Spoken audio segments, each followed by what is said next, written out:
Olá, eu estou com meu amigo Paulo Jauiche, meu amigo de infância, meu amigo de tantos anos e que se tornou um profissional extremamente competente, combinando duas coisas, a formação em educação física e também ele é advogado, né? E essa combinação fez com que ele se transformasse num dos profissionais mais respeitados hoje para tratar dos assuntos jurídicos em academias, né? E nesse momento aqui agora, a gente vai tratar com o Paulo do assunto direito trabalhista, que é uma das questões mais discutidas com os donos de academia, com os gerentes, uma série de dúvidas. Paulo, bem-vindo mais uma vez aqui ao programa. Obrigado. Feliz de estar aqui de novo com vocês. Muito bom. Paulo, vamos falar de trabalhista, né? Que é uma coisa que sempre gera um frio na espinha de qualquer proprietário de academia, de qualquer empresário, na verdade, né? Que tem funcionários, que tem recursos humanos trabalhando para ele. Acredito que seja uma das grandes dúvidas desse proprietário de academia, como é que ele lida, por exemplo, com o personal trainer? Porque desde 95, que teve o boom do personal, especificamente em São Paulo, hoje no Brasil inteiro isso está absolutamente forte dentro das academias. Como é que ele lida com o contrato de trabalho, com um personal ou com o seu funcionário? Como é que é essa relação? Essa relação é uma relação muito delicada, né? E aí o proprietário precisa ter um cuidado muito grande como ele vai separar as coisas e mesmo assim ele está sujeito a ter alguns problemas. Mas vamos lá.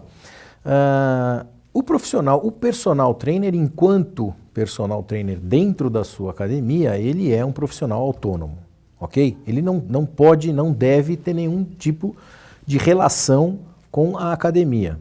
A relação que ele tem é da utilização do espaço. Cobrando taxa ou não, deve estar muito claro isso, deve estar explícito e coloca-se isso em contrato, fundamental fazer o contrato, que a relação dele é uma relação ali de autônomo, de autonomia.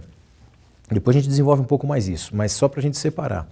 Inclusive, aquele professor que é, durante um período, registrado pela academia e, a partir de um determinado horário, ele passa a atuar como personal. Esse, então, a relação é muito mais, a linha divisória é muito mais tênue, o risco é muito maior para você dividir essas duas funções. Este também deve ter um contrato, este também deve ser encarado, deve ser visto como um profissional autônomo. Então quer dizer que é importante para o dono de academia ter. Ele tem os profissionais que trabalham para ele no horário dele, que é contratado, registrado na academia, que trabalha para a academia e que também dá personal. No caso desse caso, ele tem um contrato específico para essa pessoa, para esse profissional, enquanto personal trainer, no horário que ele atua como personal. E também tem um contrato daqueles profissionais que não trabalham registrado, não trabalham, na verdade, como funcionários da empresa, e que também, mas vem da aula de personal, e aí é um outro contrato. Então são dois contratos diferentes, né? Exatamente, dois contratos diferentes, e aí a gente começa a ter alguns detalhezinhos importantes. É importante você submeter os dois contratos à leitura de um advogado seu de confiança, porque ali podem existir cláusulas que podem eventualmente sugerirem algum tipo de vínculo empregatício. Eu já vi contratos em que a academia punia o profissional enquanto personal trainer, vou ver se eu vou conseguir me fazer claro, enquanto personal trainer, se ele cometesse alguma falha no período em que ele estava trabalhando para a empresa, registrado para a empresa, se ele cometesse falta, algum problema ali, ele era punido como enquanto personal. Não podia dar uma aula, pagava um pouco mais caro. Isso é terrível, porque você acaba de gerar um vínculo empregatício aí. Isso é muito fácil. Então, esse tipo de cuidado que tem que tomar, pisar em terrenos completamente diferentes, porque a linha é muito tênue. Então, há que se ter esse cuidado. Algumas academias, elas até exigem que junto ao contrato de personal, à cópia do CREF para estar regularizado perante o conselho, o profissional apresente uma inscrição na prefeitura. E muita gente me questiona por que algumas academias pedem que essa pessoa tenha esse CCM, né? Cadastro de Contribuinte Imobiliário, na prefeitura, para comprovar que ele é um autônomo.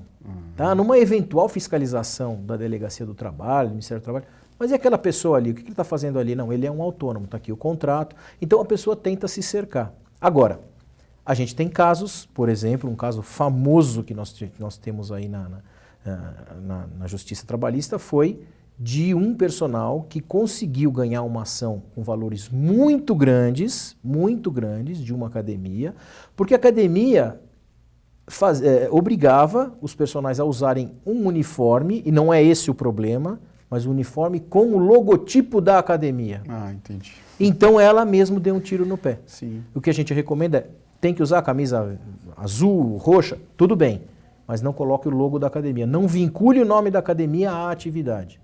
E mais uma dica, se você me permite, Fábio, é não fazer a venda deste serviço.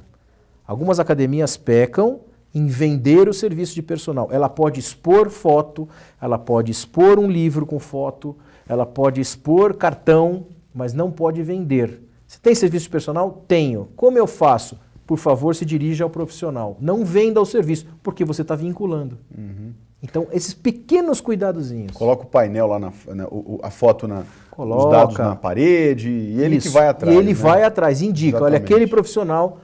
A negociação fica por conta direta do profissional e do cliente. Afasta a academia de qualquer tipo de negociação. Muito interessante.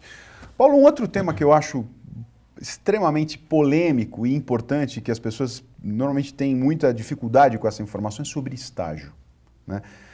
Bom, nova lei do estágio, que já não é mais nova, porque já faz tempo, né? Mas como é que se dá? Porque a gente vê que realmente uma coisa muito comum é que do estagiário, para ele se transformar em profissional é um pulo, né? Então, como é que isso acontece? Como é que faz para a gente preservar a empresa nesse ponto? Vamos lá. Se você pegar a CLT, ela diz claramente o que é a figura do empregado. Juridicamente, o que é a figura do empregado? Ele tem que ser uma pessoa física, tem que ter a característica da pessoalidade, ou seja, é aquela pessoa que tem que prestar o serviço, não pode ser outra. Ela tem a subordinação, né? Que ela obedece ordens da empresa. Uhum. Ela tem a onerosidade, que ela recebe por aquilo, e ela tem a não eventualidade, ou seja, ela cumpre uma determinada escala de trabalho, uma determinada periodicidade de trabalho. Isso caracteriza o empregado pela CLT. Tá ok? Certo. Figura do empregado. Figura do estagiário, pela lei do estágio. Primeiro, estágio não é trabalho, é complementação de aprendizado do banco escolar.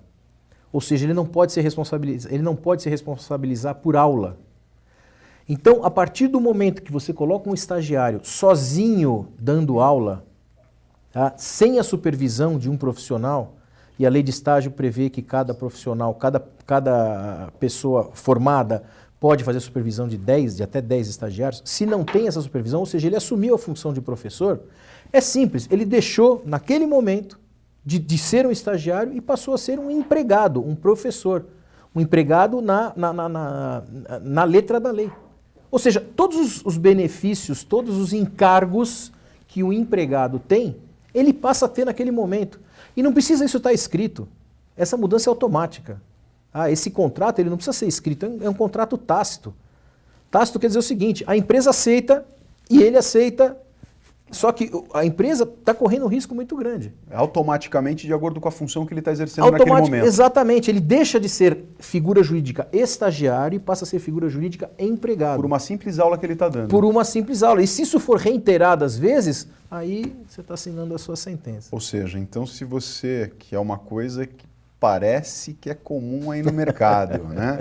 A contratação de estagiários para dar aula no lugar de professores formados. Então, quando você coloca um estagiário para dar aula, a partir do momento que isso aconteceu e que tem uma certa frequência, né?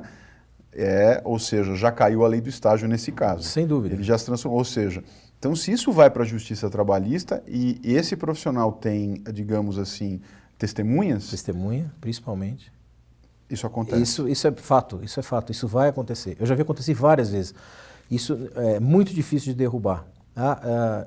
E observar também que a colocação do... Não só você fere a lei trabalhista, como você fere também uma determinação do Conselho, né, de Educação Física, que o estagiário não pode dar aula, tem todo aquele cuidado que você tem que estar, até porque ele não está preparado ainda totalmente para aquilo.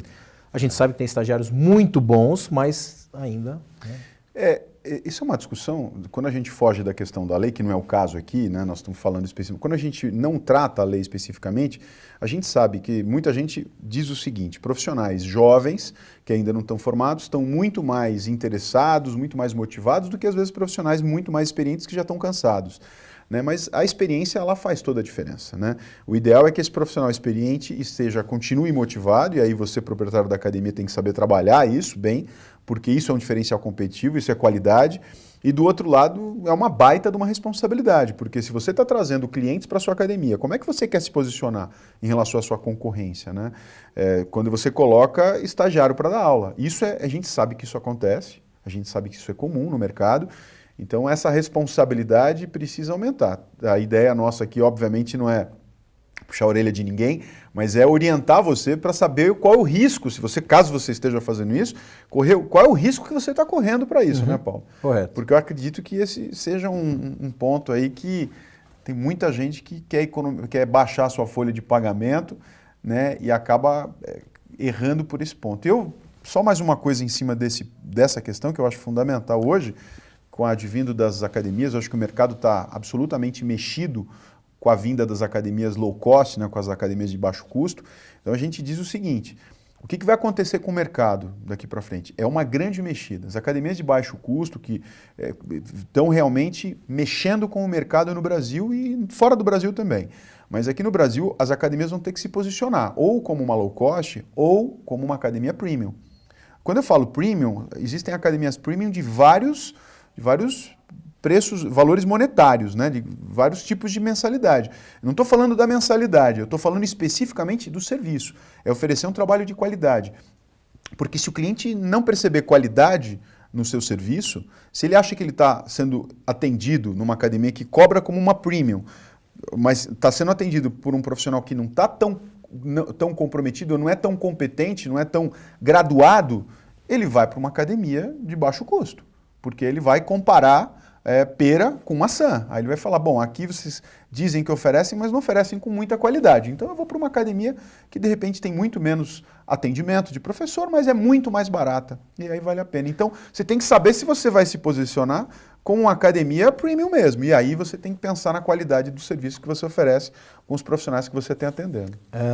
Só pegando um gancho aqui, Fábio, as academias low cost, elas são uma coisa recente, né, aqui no Brasil, e a gente ainda não tem muita demanda jurídica em relação a isso, mas a gente tem que tomar cuidado, porque isso low cost é um conceito que veio lá dos Estados Unidos, onde as leis trabalhistas, elas são diferentes daqui.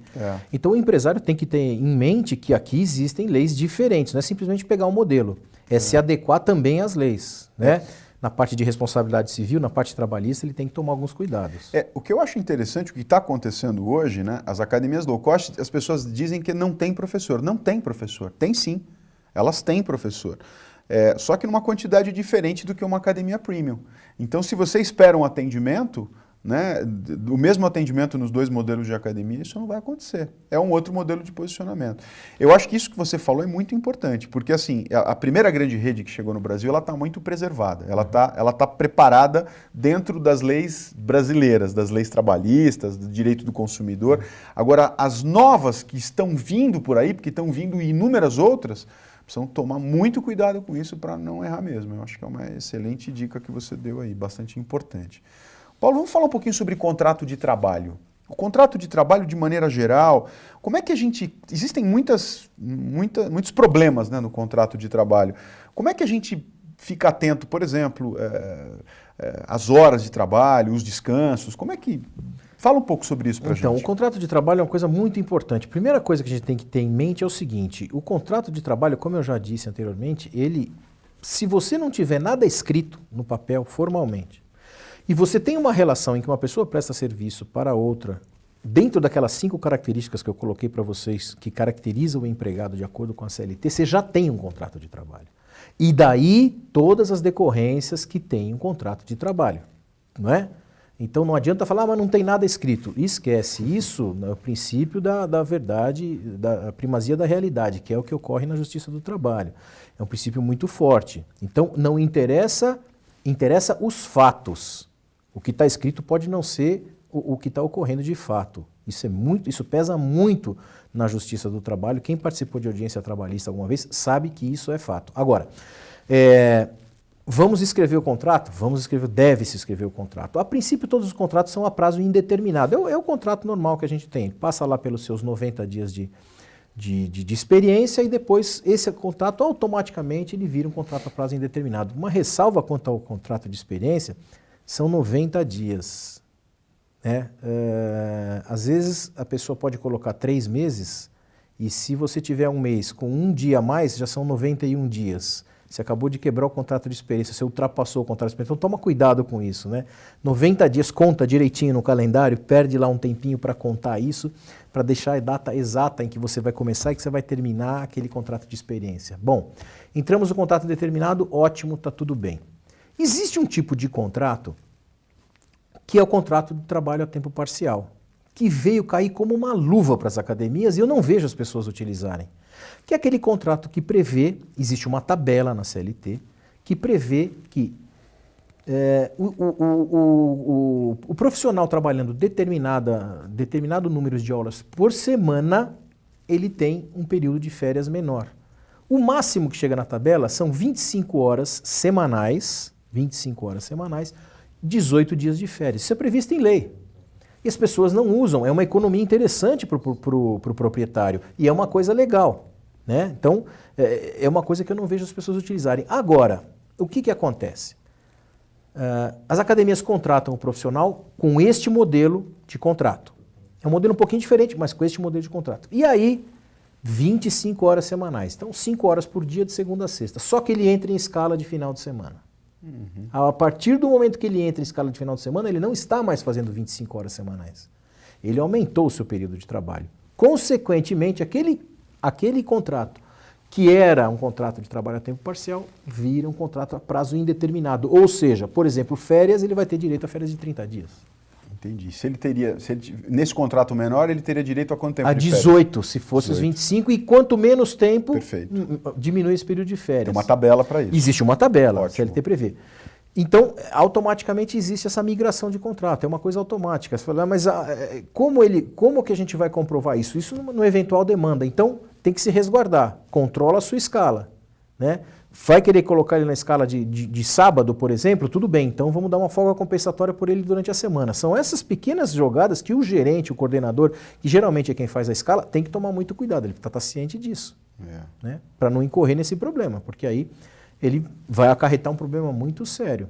Eu já vi casos em que isso ocorre ainda, em que o profissional é contratado como autônomo, só que ele presta serviço como empregado, e são figuras completamente distintas. O que caracteriza essa diferença, Paulo? O autônomo, por exemplo, o personal, você dá horário ao personal trabalhar? Não, ele faz o horário dele.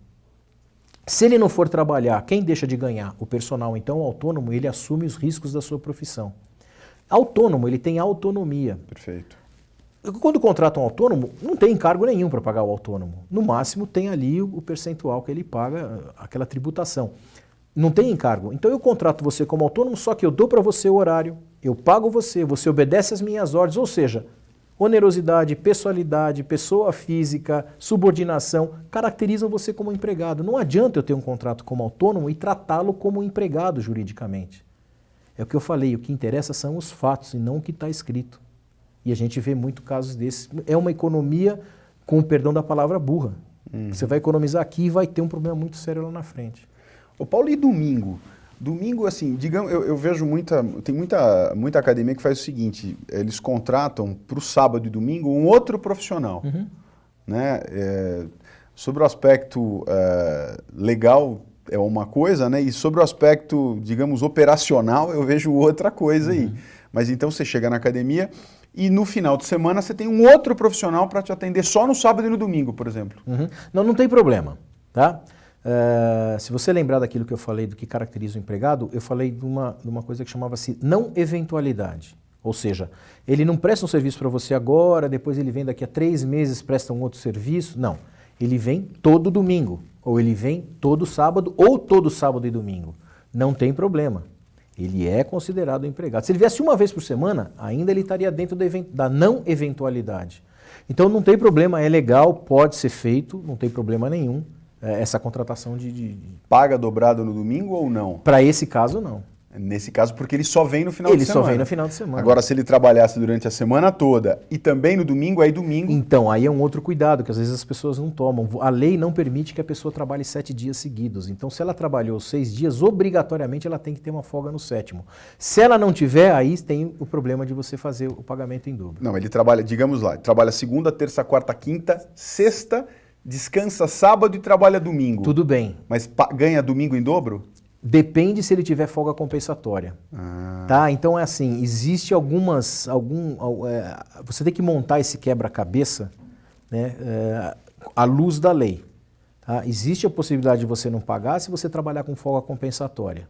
Tá? Que aí é o que eu falei, demanda um pouquinho mais de tempo para a gente explicar isso. Mas dá para você trabalhar à luz da lei sem prejudicar o funcionário. Né? Existem algumas pessoas que são radicais e não tem que pagar em dobro. Não é exatamente assim nessa proporção. Essa questão das escalas, né, como você estava falando, aqueles tempos de descanso, né, no meio da jornada de trabalho, como é que funciona isso? Como é que a gente tem que estar atento na hora de montar o horário do trabalhador? Então, até 4 horas a lei não prevê nenhum tipo de descanso, né? Até 4 horas seguidas de trabalho não há previsão. 6 horas ele tem 15 minutos e acima disso, né, até 8 horas, é aquele horário normal, aquela 1 hora de intervalo que a pessoa tem.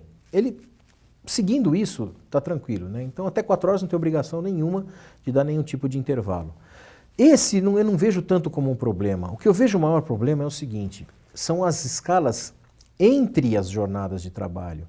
Obrigatoriamente tem que ter um repouso de 11 horas entre um trabalho, entre uma jornada de trabalho e outra, obrigatoriamente 11 horas. Então suponha que ele trabalhe na academia até 11 horas da noite e no dia seguinte ele vai lá dar uma aula às 6 horas da manhã. Teve 11 horas? Né, não teve. Então aí você já tá, ele pode estar até solicitando hora extra, né, requerendo hora extra nesse caso, e é uma coisa ilegal, porque está ferindo esse espaço que a lei prevê de 11 horas. Ah, tá bom, mas ele pode trabalhar numa unidade, a academia tem 2, 3 unidades, ótimo, trabalha numa unidade até as 11 e ele vai trabalhar na unidade X às 6 horas da manhã, não interessa, porque se for a mesma academia é considerado continuidade do contrato de trabalho, então tem que tomar muito cuidado quanto a isso. Meu Deus, isso é muito interessante, né? Eu fiz isso muitas vezes, você também deve ter feito, né? Porque isso é uma coisa muito comum, né? Realmente é... Ou seja, existem inúmeras questões relacionadas a isso, né? Eu vejo que essa questão trabalhista, eu acho que é um dos pontos dos mais delicados, né? Sim. Porque a gente tem pouca informação, eu acho que o próprio proprietário de academia, ele acaba tendo pouca informação. Sabe uma das coisas que eu vejo, Paulo, que é um problema também? Na hora que a gente vai começar a contratar um profissional novo, e tem aquela história da necessidade. Uma das coisas que a gente faz na consultoria é orientar os nossos clientes a estarem constantemente fazendo recrutamento e seleção. Porque, para mim, é um dos pontos sérios, né? O que acontece? Na maioria das academias, eu me preocupo em contratar um novo profissional para trabalhar quando eu já perdi o outro. Então, aí eu falo, saiu um professor, eu preciso de alguém para o meu lugar. Então, você fica desesperado durante um tempo querendo um novo professor. Então, a gente sempre sugere que as academias façam isso de maneira preventiva. Você tem que ter sempre um banco de profissionais. Então, você tem que estar o tempo inteiro, constantemente, recebendo currículo e fazendo a seleção, mesmo que você não precise, porque de uma hora para outra você pode precisar. Isso é super saudável. E dentro dessa linha, o que eu te digo é o seguinte, e a documentação? Né? Porque assim, as pessoas estão tão desesperadas de ter alguém para dar aula naquele momento, que você esquece ou deixa para depois, né? Depois a gente vê a questão da documentação. Isso é um ponto nevrálgico também, Isso bem delicado. Isso é um ponto sério. Por exemplo, vamos pegar a carteira de trabalho, que é o documento que todo mundo conhece. A empresa tem, por lei, 48 horas para regularizar aquela carteira de trabalho. E devolver, né? E devolver. Mas aí vem aquele caso do professor que você contratou, mas ele saiu do outro emprego e ele não quer perder o seguro-desemprego. Então ele fala assim, então não me registra durante esses 6 meses que eu vou ganhar o seguro-desemprego, porque eu vou perder o seguro-desemprego. Isso é ilegal por parte dele, né, da pessoa, e a empresa não pode ter uma pessoa dentro da empresa sem o seu devido registro. Os dois, está todo mundo errando. Está todo mundo errando, né? Eles estão, na verdade, fazendo uma falcatrua aí contra o governo. Isso não pode ser feito, né? Então tem que tomar cuidado quanto a isso, documentação. Vamos para um outro caso. Mulheres, academia a gente tem um contingente muito grande de mulheres. Todo mundo passa pelo exame admissional. E se por acaso aquela mulher está grávida e você não faz um contrato, como é que faz? Ela adquire estabilidade. E hoje, antigamente, era muito clara a posição de que durante o contrato de experiência, a mulher não adquiria a estabilidade. A mulher grávida tem estabilidade desde o momento da concepção, ok? Durante o contrato de experiência, ela não adquiria. Hoje não, hoje você já tem decisões em que a mulher, mesmo no contrato de experiência, adquire a estabilidade. Se você não tomou cuidado com o exame médico, não fez a devida contratação, você pode incorrer em diversos erros, em diversos problemas. Você vai aumentar o teu passivo, aumentar sua carga de problemas, né? Ou seja, informação importante para você tomar suas decisões no dia a dia como proprietário, como gerente, né, das academias. Então, enfim, é isso. Olha, o nosso tempo acabou. Paulo, eu acho que a gente podia ficar conversando aqui mais muito tempo, principalmente essa questão trabalhista, eu acho que tem inúmeras coisas. Queria agradecer a tua presença, agradecer as dicas aí que você deu pra gente. Obrigado pela atenção. Só uma dica aí pro pessoal, não faça a contratação de uma maneira atabalhoada. Planeje as contratações. Perfeito. Tendo banco de dados, é uma ótima saída para você fazer uma contratação bem feita. Paulo, dá seu e-mail aí para a turma que tiver dúvida, mandar para você, fazer contato com você. O meu nome é Paulo Jauiche, né? J-A-O-U-I-C-H-E, bem complicado, mas paulojauí@gmail.com.br. Aí a gente, desculpa, paulojauí@gmail.com, sem BR. E a gente bate um papo. Tá ótimo. Gente, muito obrigado. Paulo, mais uma vez, obrigado pela atenção, obrigado pela presença. Até o próximo programa. Até logo. Tchau.